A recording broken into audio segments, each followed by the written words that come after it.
ये है फ्रांस, दुनिया की 7वीं सबसे बड़ी इकोनॉमी जो हिस्टोरिकली एक बहुत बड़ी सुपर पावर रहा है और इसमें इसकी ज्योग्राफी का बहुत ही बड़ा रोल है। अगर मैं आपसे पूछूं कि फ्रांस किन कंट्रीज के साथ बॉर्डर शेयर करता है तो आपका आंसर होगा Belgium, Luxembourg, Germany, Switzerland, Italy, Spain और अंडोरा के साथ। इसी तरह मैं अगर आपसे पूछूं कि फ्रांस का सबसे लंबा बॉर्डर किस कंट्री के साथ है तो शायद आपका आंसर हो कि स्पेन या बेल्जियम के साथ। बट फ्रांस का सबसे लंबा बॉर्डर अटलांटिक ओशन के दूसरी तरफ यहाँ ब्राजील के साथ है। इसकी वजह यह है कि ये जो मैप पर आप फ्रांस देख रहे हैं इसे मेनलैंड फ्रांस कहते हैं, मगर अगर आप फ्रांस के टोटल एरिया की बात करें तो पैसिफिक के इन आइलैंड से लेकर साउथ अमेरिका के घने जंगलों, कनाडा की कोस्ट लाइन और इधर इंडियन ओशन में ये छोटे छोटे आइलैंड्स तक ये सब फ्रांस का ही हिस्सा हैं। और सिर्फ यही नहीं बल्कि अफ्रीका के ये 14 कंट्रीज भी इनडायरेक्टली फ्रांस के कंट्रोल में ही हैं, क्योंकि इन सब कंट्रीज के रिसोर्सेज, लैंग्वेज और फाइनेंशियल इंस्टीट्यूशंस फ्रांस के साथ लिंक्ड हैं। इवन इन कंट्रीज की करेंसी का रेट भी फ्रेंच यूरो के साथ फिक्स्ड है। आज से कुछ 100 साल पहले चले जाएं तो फ्रांस कुछ ऐसा दिखता था। पूरी दुनिया का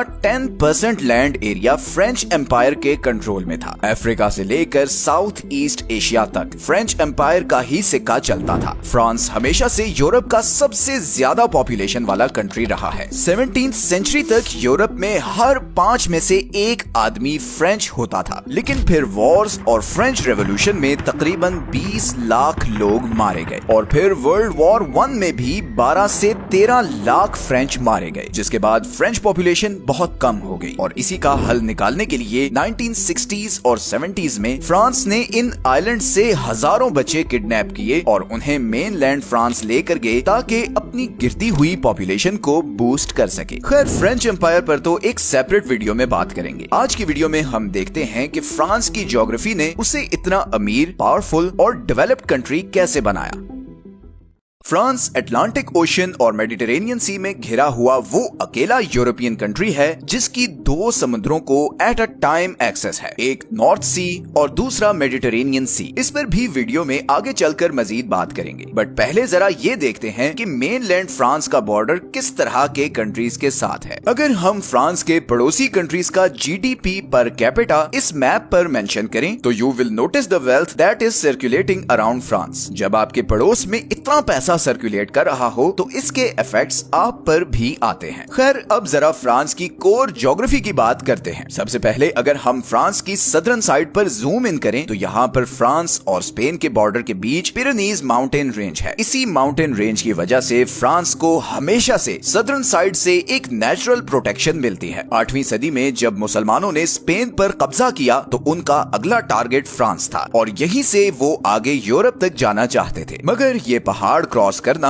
बहुत ही मुश्किल काम था। मुस्लिम आर्मीज ये फ्लैट एरिया तो क्रॉस करके यहाँ तक पहुँच गए, मगर पिरेनीज रेंज का सारा एरिया उनके लिए बहुत मुश्किल साबित हुआ और वो फ्रांस को कॉन्कर नहीं कर सके। ऑब्वियसली इसमें और भी बहुत से फैक्टर्स थे, but geography did play a very important role. इसी तरह फ्रांस की साउथ ईस्टर्न साइड पर इटली के बॉर्डर के साथ एल्प माउंटेन रेंज है। एल्प यूरोप की सबसे ऊंची माउंटेन रेंज है और ये 8 कंट्रीज तक फैली हुई है। इन्हीं पहाड़ों की वजह से फ्रांस की आधी ईस्टर्न साइड भी सेफ हो जाती है और फिर बाकी ईस्टर्न साइड ये राइन रिवर की वजह से सेफ हो जाती है, जो फ्रांस और जर्मनी को डिवाइड करता है। ऐसे में बस ये नॉर्दर्न एरिया ही बचता है जो बिल्कुल फ्लैट है और हिस्टोरिकली यही वो बॉर्डर है जहां से 3 दफा फ्रांस पर जर्मनी ने अटैक किया था। एक दफा 1870 में, फिर 1914 में और फिर फाइनली 1939 में वर्ल्ड वॉर 2 के दौरान। इसके अलावा फ्रांस ऑलमोस्ट हर साइड से नेचुरली प्रोटेक्टेड है। इसी तरह अगर हम फ्रांस की नॉर्थ वेस्टर्न साइड पर आएं तो ये एरिया इकोनॉमिकली फ्रांस के लिए बहुत इंपॉर्टेंट है। सबसे पहले तो नॉर्दर्न यूरोप का सारा ट्रेड यहाँ इंग्लिश चैनल से होकर केल्टिक सी में आता है और फिर यहाँ से बे ऑफ बिस्के को क्रॉस करके स्ट्रेट ऑफ जिब्राल्टर तक पहुँचता है और यहाँ से फिर वो आगे स्विस कैनाल के थ्रू मिडिल ईस्ट और एशिया को जाता है। ये